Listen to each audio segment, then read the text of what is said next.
Sur lui, il y avait une grâce qui était sur lui. Les gens qui l'ont acheté, pour eux, ils voyaient un jeune garçon, un esclave. Mais ils ne savaient pas que dans la vie de ce jeune garçon, il y avait quelque chose de précieux qui était caché dans sa vie. Papa, pour lui, il était un esclave. Mais Dieu voyait autre chose dans la vie de cet homme. La bénédiction de ta vie, Dieu va le cacher dans le spirituel. Afin que même le sorcier, même n'importe qui, ne puisse pas toucher à ta bénédiction. Voilà pourquoi je dis toujours aux gens, insultez-moi, injuriez-moi, racontez tout ce que vous voulez, déshabillez-moi, tout ce que vous voulez. Mais ce qui me fait la joie, parce que ce qui est caché dans le spirituel de ma vie, nobody can touch it. Nobody can touch it. Elle est là, il reste là. La bénédiction. Ils l'ont pris, ils l'ont amené en prison. En prison, ils étaient tous prisonniers. Ils étaient tous prisonniers, physiquement. Mais spirituellement, ils n'avaient pas la même identité. Le parent de Joseph est entré en prison avec lui. Et là, dans la prison, le seul fait que sur le plan spirituel, il était béni, la Bible nous dit, ils sont allés les chercher. Ils sont allés chercher ces garçons. Et lorsqu'ils sont allés les chercher, on a dit, le roi a quelque chose. Il a vu un songe, mais c'est toi qui vas interpréter les songes. Papa, quand tu as la bénédiction de Dieu dans ta vie, même là où tu es, même là où tu te caches, la bénédiction criera. La bénédiction parlera à ta faveur. Et ils ont pris Joseph, ils l'ont sorti de la prison, ils l'ont amené à la maison de Potiphar. Celui qui était prisonnier, qui n'avait pas un avocat, il n'avait pas de relations en Égypte. Mais qu'est-ce qui a fait qu'il est parti de l'esclave, vendu comme esclave, prisonnier, et il s'est retrouvé premier ministre où? À l'Égypte. C'est la faveur de Dieu. Lorsqu'il y a la bénédiction de Dieu, les gens peuvent te traîner dans la boue, les gens peuvent te salir, mais la bénédiction de Dieu parle plus fort que ceux qui nous critiquent. La bénédiction de Dieu, les gens peuvent te traiter de n'importe quoi. C'est une prostituée, c'est une fille légère, c'est une fille. Peu importe mon passé, mais sur ma tête, j'ai la bénédiction de Dieu. Mon père a déjà parlé à ma faveur. Et là, ils l'ont pris, il est allé chez Pharaon, chez Potiphar. Mais écoutez ceci. Les diables, l'homme attaque ce qui est visible. Suivez-moi bien. L'homme attaque ce qui est visible. Mais le diable, il n'attaque pas ce qui est visible. Le diable attaque ce qui est dans ton spirituel. Mais pourquoi il n'attaque pas ton physique, il attaque ton spirituel? Parce qu'il sait que dans ton spirituel, il y a une bénédiction. Dans ton spirituel, dans la grâce invisible qui accompagne ta vie, qu'est-ce qu'il y a là-dedans, pasteur? Dis-moi, tell me something, pasteur. Qu'est-ce qu'il y a dans la grâce invisible qui accompagne ma vie? Dans la grâce invisible qui accompagne ta vie, il y a ta destinée. La grâce invisible qui accompagne ta vie, il y a toutes tes bénédictions. La grâce invisible qui accompagne ta vie, c'est là que se trouve ta protection. Il y a ta destinée, il y a ta bénédiction, il y a ta protection. Toutes ces choses-là, ils ne sont pas visibles à l'œil humain. Ces choses-là sont dans ton spirituel. N'oubliez jamais, je dis que l'homme est tripartite. L'âme, le corps et l'esprit. N'oublie jamais que l'homme est un être, est un esprit possédant une âme vivant dans un corps. Tu es un esprit. Voilà pourquoi le diable, quand il te regarde, il ne te voit pas, il ne regarde pas ton physique. Ça ne l'intéresse pas. Ce qu'il attire, lui, dans ta vie, c'est ton spirituel. Donc, il y a beaucoup de combats que tu as aujourd'hui dans ta vie. Tu te poses des questions. Pourquoi le diable m'attaque? Pourquoi toujours moi? Pourquoi dans la famille, c'est toujours moi qu'on attaque? Mais on t'attaque, c'est parce que le diable sait lire dans le spirituel de ta vie. Il a vu quelque chose que tout le monde n'a pas dans ta famille. Voilà pourquoi il a commencé à t'attaquer depuis que tu étais un enfant. Ce qui lui fait peur, ce qui fait peur au diable, ce n'est pas le physique, ce n'est pas l'argent que tu as. Ce qui fait peur au diable, ce n'est pas le beau mari ou la belle femme que tu as. Ce qui lui fait peur au diable, c'est ce qui est caché dans ton spirituel. il y a quelque chose qui est caché dans ton esprit. Voilà pourquoi, papa, l'être humain voit ce qui est visible.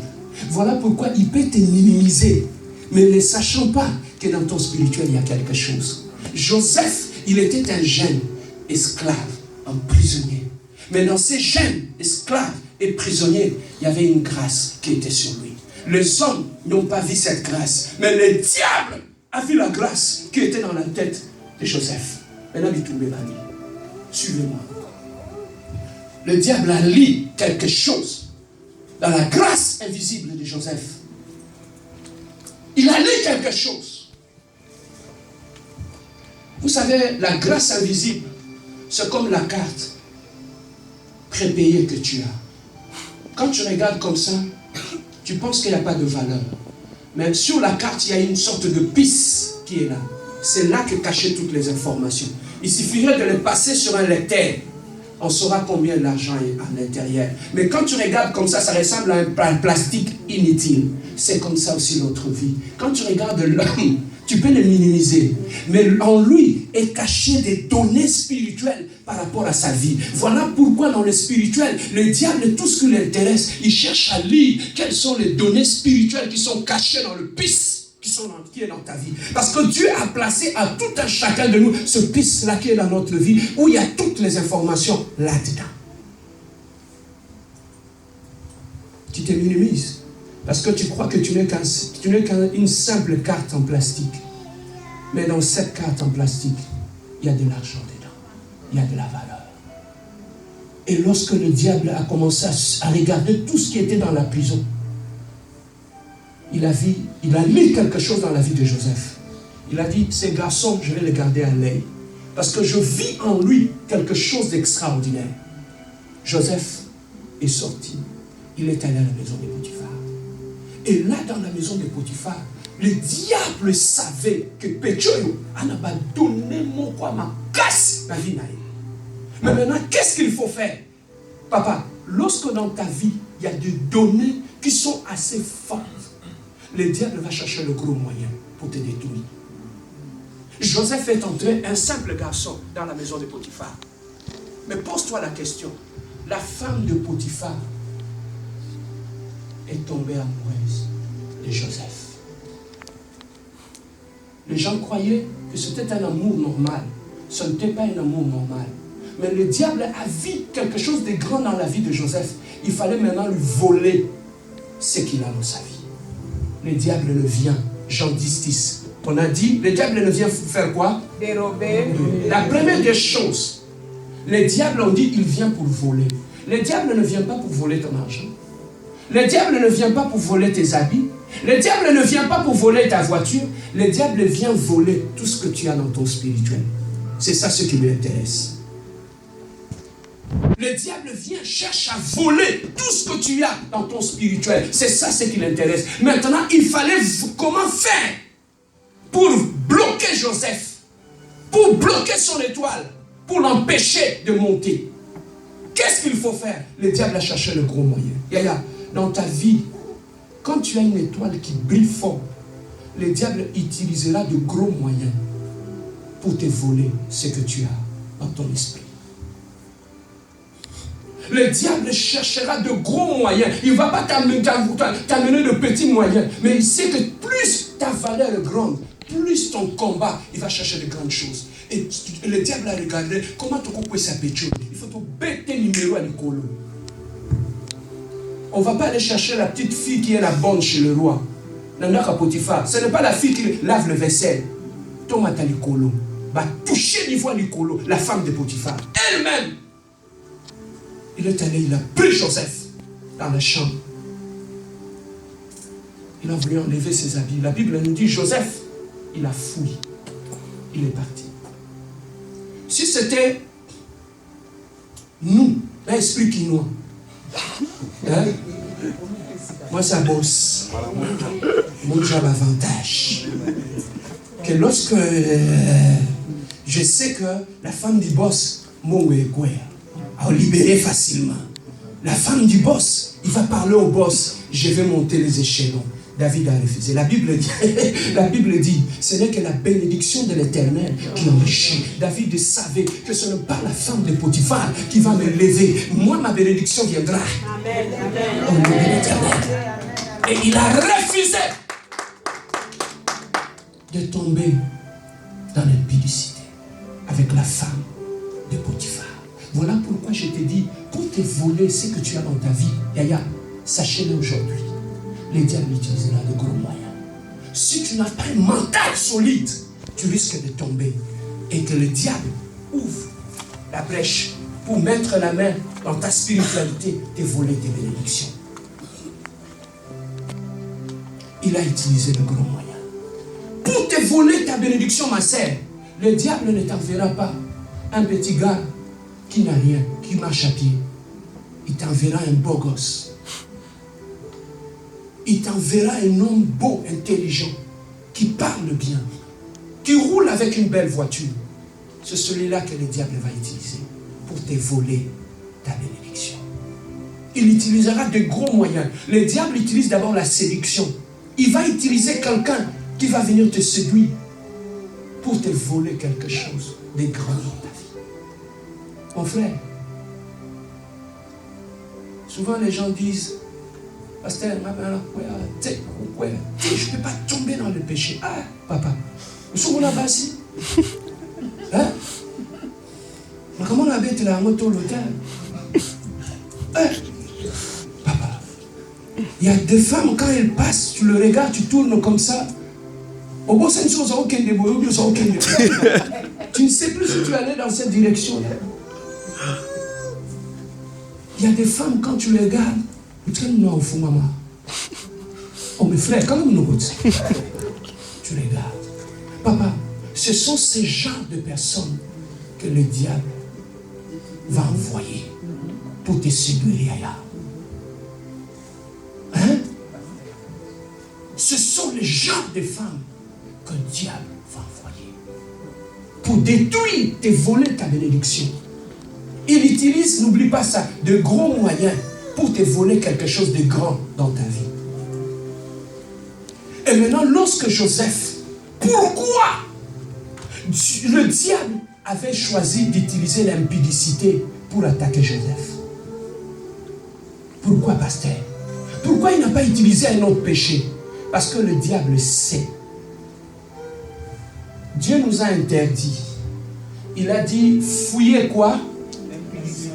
C'est le péché du corps. Parce que le diable sait. Quand tu pêches avec ton corps, tu lui donnes directement accès à tes bénédictions. Voilà pourquoi Dieu a dit, tu peux résister à tous le péché, mais fouiller quoi? L'impudicité. Pourquoi Dieu a dit fouiller l'impudicité? Parce que le péché que tu commets avec ton corps ouvre une brèche et le diable met la main dans ta vie et te vole. Papa, lorsque nous tombons dans l'impudicité, lorsque nous tombons dans le péché sexuel, tu ne peux pas t'imaginer ce que nous perdons. Dans le physique, je peux aller dans une chambre avec une femme et je peux sortir de là. Je prends mon bain, je m'habille bien, je mets mon parfum. Quand je sors dehors, qui le saura? Quand vous me regardez comme ça, tout est correct, non? Voilà comment on se trompe, nous. Tout est correct. Personne ne l'a su. Je suis sorti. Mais tu ne sais pas, Yaya, ce que tu as perdu à cause de cet acte. On t'a volé ton étoile.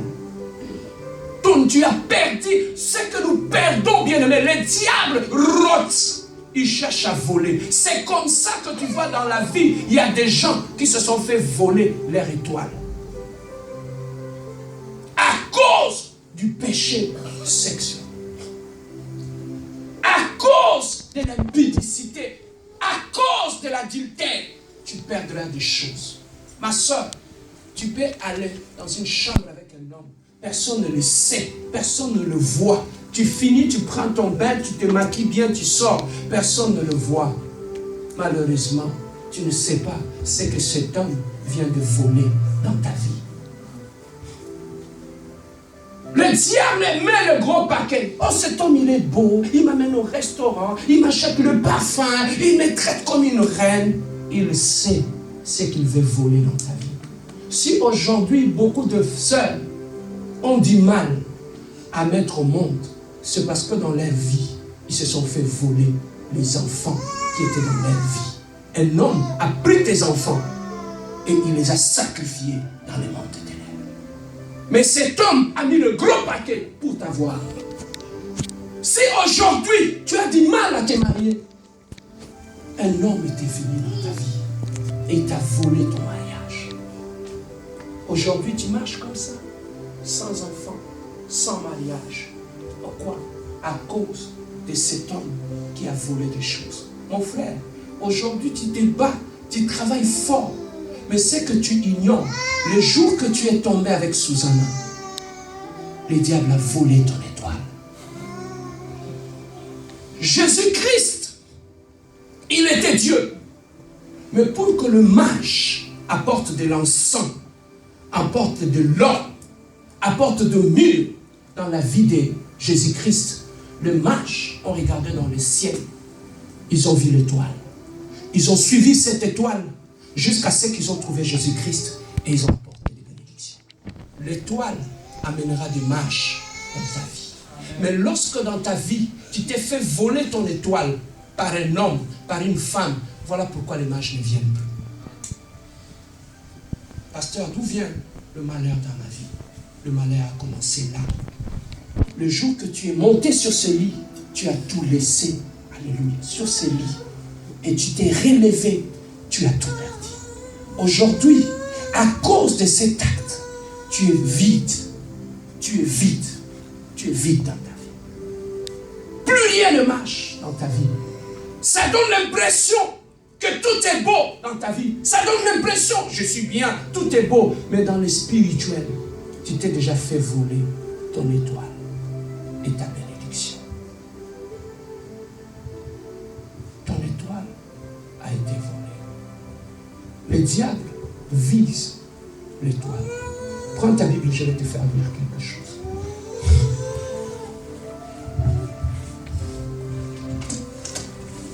Nous allons le chercher.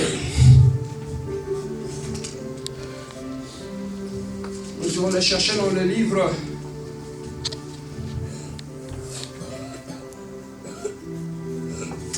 de l'Apocalypse. Apocalypse chapitre 12, verset 4. Si quelqu'un a vu ça, il peut lire pour nous. Apocalypse chapitre 12, verset 4. Rapidement. Apocalypse chapitre 12, verset 4. Est-ce que nous sommes tous là? Apocalypse chapitre 12. On commence par le verset 3. Lisez très bien. Écoutez très bien. Vas-y, papa. Un autre signe parut comme dans le ciel. Et voici, c'était un grand dragon rouge. C'était quoi? Un grand dragon rouge. Vas-y, papa. Ayant 7 têtes et 10 cornes. Et il y a combien? 7 et 10 cornes. Vas-y, papa. Et sur sa tête, 7 diadèmes. Ok. Sa queue entraînait les tiers des étoiles du ciel et les jetait sur la terre. Sa queue a fait quoi? Traîner les étoiles du ciel. Sur ma version, on a dit Saké a balayé le tiers des étoiles du ciel et le jeta sur la terre.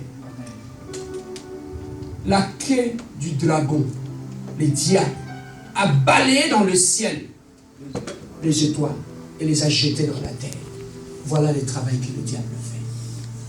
Tu es une étoile que Dieu a placée dans les airs. Mais le travail du diable, c'est de te faire quitter le ciel et de t'envoyer sur la terre. Voilà ce que le diable fait comme travail dans notre vie en tant qu'enfant de Dieu. Le diable cherche à détruire notre étoile. Le diable cherche à détruire notre vie.